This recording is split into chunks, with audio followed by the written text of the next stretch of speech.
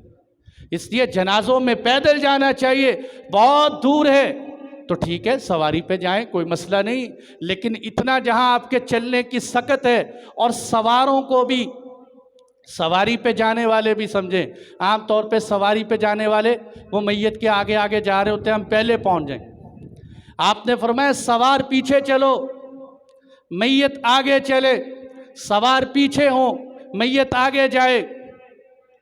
ایک صحابی اپنے بیٹے کو نصیحت کر رہے ہیں، بیٹا جنازے کے آگے نہ چلا کر، کہ آگے کا حصہ فرشتوں کے لیے ہے، پیچھے کا حصہ بنی آدم کے لیے۔ یہ ہے جنازے کے ساتھ کندھا دینے کا طریقہ۔ جنازے کا سمیٹوں، میں بات سمیٹنا چاہتا ہوں، میں کہتا ہوں کسی کنارے پہ لگ جائے۔ جنازے کو کندھا دینے کا طریقہ، سب سے پہلے دائیں طرف آئے، میت کی چارپائی کو دائیں طرف سے اگلے پائے کو اپنے کندھے پہ رکھے، ہو سکے 10 قدم چلے، پھر چھوڑ دے، پھر پیچھے آئے، پھر چارپائی کو کندھے پہ رکھے، پھر چلے، پھر بائیں طرف آئے، اگلے حصے کو دکھے، پھر پیچھے آ جائے، اس طرح چلے۔ حضرت عبداللہ بن مسعود فرمایا کرتے تھے کہ جو آدمی میت کو 4 دفعہ کندھا دے دے، گویا کہ اس نے میت کا حق ادا کر دی، اس نے میت کا حق ادا۔ لیکن یہاں اتنا کندھا نہ دیا جا سکتا ہو، اب ضروری نہیں ہے کہ دھکے سے ہی ثواب حاصل کرنے، کوئی ایک آدھا کندھا مل گیا تو چل پڑ۔ اور یہ میرے دوستو، یہ جنازے کے اندر شرکت کرنا، انشاءاللہ بات کو سمیٹ دیتے ہیں۔ باقی باتیں، نماز جنازہ کا طرز اور طریقہ، نماز جنازہ کے اندر مزید فضائل، مجمع کی کثرت کے فضائل، قبر میں اتارنے کے سنت اعمال، اور واپسی پہ تعزیت کا طریقہ، اور کیا کیا شریعت کے احکامات ہیں، بقیہ انشاءاللہ زندگی رہی اگلے جمعے میں بیان ہوگا۔ وآخر دعوانا الحمدللہ رب العالمین۔